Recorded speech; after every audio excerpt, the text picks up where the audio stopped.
Bonjour et bienvenue à tous. L'école est un endroit où peu de gens veulent aller tous les jours. Que ce soit parce qu'il faut se lever tôt ou à cause du tas de devoirs qu'il faut faire à la maison, nous l'avons tous déjà détesté au moins une fois.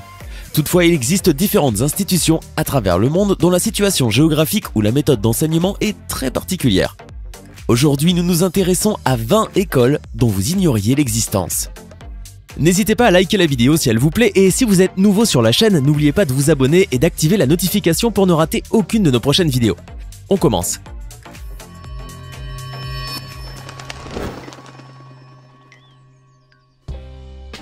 Des écoles dans des bateaux. En raison des nombreuses inondations qui touchent chaque année les côtes du Bangladesh, des habitants ont décidé de déménager les écoles sur de petits bateaux amarrés sur les rives. Certaines embarcations bénéficient de l'énergie solaire, possèdent un ordinateur portable avec accès à Internet et même d'une bibliothèque afin de faciliter leur apprentissage. Cette brillante idée, mise en place en 2002, a depuis permis à plus de 70 000 enfants d'étudier. Football Kung Fu. Une école chinoise d'arts martiaux a introduit une nouvelle façon de pratiquer ce sport classique, en ouvrant une académie qui combine le Kung Fu Shaolin et le football. Des centaines de jeunes pratiquent chaque année cet art martial chinois ancestral, et depuis 2015, cette école sélectionne les 100 meilleurs élèves de Kung Fu pour qu'ils pratiquent cette nouvelle discipline particulière. Le but est de former de meilleurs joueurs de football à l'échelle nationale, parce qu'il est prouvé que les pratiquants du Kung Fu, grâce à cette discipline, sont les mieux préparés physiquement et mentalement à la compétition. Brooklyn Free School. Il s'agit d'une organisation privée fondée en 2003 qui compte des étudiants âgés de 4 à 18 ans. L'école encourage l'apprentissage autodirigé et prône la liberté d'activité des enfants. En effet, c'est démocratiquement que se décident les matières à étudier et de ce qui est fait pendant le cours. Il n'y a pas de notes, il n'y a pas d'examen et la présence n'est pas obligatoire. Croyez-le ou non, cette méthode d'apprentissage donne d'excellents étudiants universitaires, car le fait de ne pas donner d'obligation crée chez les jeunes une prise de conscience sur leurs propres responsabilités.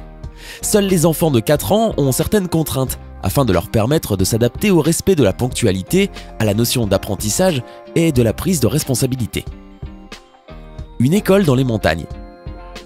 Cette école est située dans la province du Sichuan, en Chine, et les enfants de 6 à 15 ans doivent escalader une très haute montagne en utilisant uniquement des échelles, sans sécurité, pour y accéder. Ils doivent prendre ce chemin tous les mois, 2 fois en montant et 2 fois en descendant, puisqu'il reste 2 semaines dans cette école qui se trouve sur le sommet. Les risques qu'ils courent à chaque fois sont énormes, étant donné qu'ils peuvent tomber d'une hauteur de 800 mètres.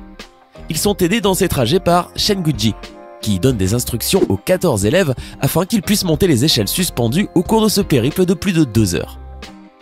Harvey Milk High School. Fondée en 1985, cette institution a pour mission d'accueillir et de former les étudiants de la communauté LGBT, lesbiennes, gays, bisexuels, transsexuels, en leur apportant un appui social contre la discrimination dont ils souffrent dans les écoles ordinaires. Les étudiants doivent eux-mêmes demander à être transférés dans cette école dans laquelle le taux de réussite aux examens est de 95%. Il est à noter qu'elle peut également intégrer des personnes hétérosexuelles qui subissent un harcèlement parce que leurs parents sont gays. L'école doit son nom au Californien Harvey Milk, qui fut le premier homme politique américain à annoncer publiquement son homosexualité. L'école du futur. Cette école a été inaugurée par la société Microsoft en 2006. Les étudiants n'ont pas de livres, car ils n'utilisent que des ordinateurs, alors que les enseignants ont recours à des tableaux intelligents informatisés au lieu des tableaux classiques. Pour simuler une journée de travail ordinaire, l'école démarre à 9 h et finit à 16 h. Avec le temps, l'institution a connu un vrai succès, et les élèves ont généralement de bonnes notes en mathématiques et en lecture. La connaissance de la technologie leur offre plus de chances de trouver un emploi après l'obtention du diplôme. L'Académie du cinéma adulte. Devenir acteur porno, ça s'apprend, et Rocco Siffredi a visiblement décidé qu'il était de son devoir de transmettre son savoir en la matière. L'ancien acteur porno a décidé de lancer son université du hard, une école dans un lieu gardé secret. Il enseignera à une trentaine d'élèves comment devenir un bon comédien pour films érotiques. A-t-on vraiment besoin d'une école pour apprendre à tourner un film porno? Bon nombre de personnes pourraient croire que non, qu'il suffit de faire l'amour devant une caméra. Mais en réalité, c'est bien plus compliqué que cela en a l'air. Bon, c'est pas moi qui le dis, mais Rocco Siffredi, le célèbre ancien acteur porno italien qui a décidé depuis 2015 de lancer une académie du cinéma porno. Certains cours apprendront donc aux élèves comment se placer devant la caméra, car pour les femmes, quel que soit le moment, leur visage doit toujours être visible par la caméra et elles doivent toujours rester dans une position esthétique. Pieds tendus, comme à la danse, dos cambré, sourire, ventre rentré. Quant à ces messieurs, ils doivent se placer de telle façon que l'on puisse tout voir et surtout savoir se contrôler, pour ne pas tout donner trop vite. Le tournage d'une scène peut parfois demander 3 ou 4 heures. C'est plus physique que ce qu'on pourrait croire. Outre ces cours d'attitude, des cours de diction sont également au programme. Le directeur de l'université, Rocco Siffredi, leur apprend ainsi également les différents exercices et techniques auxquels ils doivent se soumettre pour faire partie du monde du cinéma adulte. D'après les explications de Rocco lui-même, tout est réel et rien ne fait partie d'un scénario dans cette école. Que pensez-vous de cette initiative? Les acteurs porno ont-ils besoin d'une école? L'université d'Amsterdam. Il s'agit de la première université de cannabis aux États-Unis. Située à Oakland en Californie, elle a été fondée en novembre 2007 par le militant pour la marijuana médicale Richard Lee, afin d'offrir une formation de qualité aux industries du cannabis. Bien que plusieurs organisations de contrôle du trafic de drogue s'y soient opposées, affirmant qu'on envoie un faux message dans la lutte contre la drogue dans le pays, l'institution est toujours opérationnelle et compte plus de 30 000 étudiants dans le monde entier. Des écoles dans les gares. Les écoles des trains ont vu le jour grâce à l'enseignante Inderjit Khurana, qui se préoccupait du nombre d'enfants en Inde n'ayant pas accès à l'éducation parce qu'ils devaient demander la charité dans les gares pour survivre. Elle décida donc d'amener l'école jusqu'à eux, et tous les jours, elle s'asseyait à côté des enfants des rues pour leur enseigner les bases de l'apprentissage, de l'addition, de la soustraction, jusqu'à l'apprentissage de la lecture. L'aventure a démarré dans la gare où elle attendait le train pour voyager, et elle l'a étendue à plusieurs plateformes ferroviaires à travers le pays. Ce projet compte maintenant plus de 4000 élèves et, en plus de l'éducation de base, il fournit de la nourriture et des médicaments pour les familles des enfants. L'école du Père Noël. C'est pour préparer les meilleurs Pères Noël pour les événements et les centres commerciaux qu'une petite académie a ouvert ses portes pour les candidats au poste de Père Noël. Ces derniers apprennent à parler, à chanter et même à imiter le fameux rire du personnage préféré des enfants. Pour peaufiner la formation, ils suivent également des petits cours sur le maquillage, apprenant ainsi à se préparer eux-mêmes. La volonté de cette école est de répandre l'esprit de Noël d'une manière différente, de laisser aux enfants un très beau souvenir de leur rencontre avec le Père Noël et que l'année suivante, ils soient encore plus impatients de le revoir que de recevoir leurs cadeaux. L'école verte. Cette école est l'invention de John et Cynthia Hardy. Ils avaient tout d'abord eu l'idée d'un centre d'apprentissage sans électricité en 2006, dans le but de favoriser des générations de leaders soucieux de l'environnement. Ils ne perdirent pas leur temps à sculpter un campus étonnant, ils le construisirent à partir des ressources de la jungle indonésienne. Quand l'école ouvrit enfin ses portes en 2008, il devint rapidement clair que le fait de ne pas avoir d'électricité ne permettait pas, comme ils l'avaient espéré, de maintenir la qualité d'éducation qu'ils recherchaient. Cela dit, comme nous l'avons déjà évoqué, l'école est construite presque entièrement à partir de matériaux renouvelables locaux, dont un bâtiment de 60 mètres fait en bambou. Désormais, l'école équipée de l'énergie hydroélectrique et solaire enseigne aux enfants comment cohabiter avec la nature, sans oublier les avantages des progrès technologiques.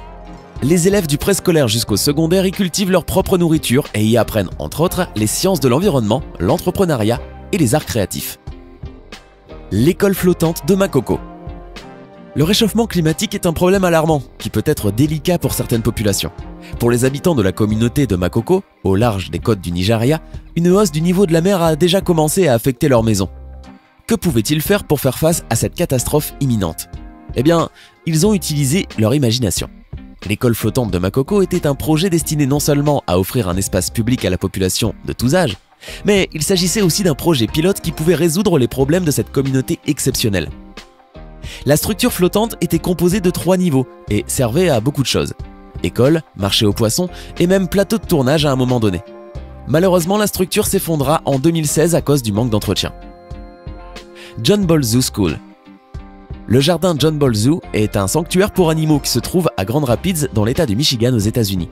Malgré une histoire compliquée, le parc est maintenant une attraction touristique florissante et un endroit sûr où toutes sortes d'animaux peuvent vivre. Des wallabies jusqu'au plus grand alligator provenant de Floride, et même un dragon de Komodo nommé Precious. En dehors des animaux, chaque année, 66 élèves du district ont l'opportunité d'étudier là-bas. Non seulement ces enfants reçoivent tous les éléments d'une éducation normale, mais ils peuvent également assister à des expériences pratiques d'apprentissage dans divers domaines de la zoologie. Les élèves apprennent ainsi à s'occuper et même à toucher des animaux que certains d'entre nous ne verront jamais en vrai. C'est une expérience unique dans la vie qui vise à donner naissance à une nouvelle génération de protecteurs des animaux. Jardin d'enfants en forêt. Si vous êtes le père ou la mère d'un petit bambin de moins de 5 ans, vous vous êtes probablement déjà rendu compte que le jardin d'enfants est devenu la nouvelle première année de maternelle. Les longues récréations où l'on apprenait par le biais de jeux sont remplacées par des journées de 6 heures où l'enfant reste assis à un bureau. Or, dans un jardin d'enfants en forêt, les explorations donnent la part belle à l'apprentissage, plutôt qu'à des objectifs académiques irréalistes. Les enfants mangent, jouent et font même la sieste dehors, quel que soit le temps, qu'il y ait du soleil ou même de la neige. S'ils veulent grimper à un arbre, ils le font. S'ils veulent jouer dans une flaque d'eau, ils le feront. Les enseignants sont simplement là pour garder les enfants en sécurité et les aider. Cela peut ressembler à un grand bazar, or la construction d'un abri enseigne le travail d'équipe et la persévérance, tandis que la fabrication des jouets et des outils à partir des éléments de la forêt favorise aussi bien la créativité que la stratégie. De plus, la nature est pleine de mathématiques et de sciences pour les jeunes écoliers. Combien d'escargots y a-t-il sur cet arbre? Pourquoi pensez-vous qu'ils veulent manger ces feuilles plutôt que celles-ci? Le potentiel est sans fin. Dites-nous maintenant, laquelle de ces écoles super cool avez-vous préférée? Hey, c'est tout pour aujourd'hui. Si vous avez aimé la vidéo, n'oubliez pas de la liker et de la partager avec vos amis. Et si vous êtes nouveau sur la chaîne, n'oubliez pas de vous abonner et d'activer la notification. Bye bye!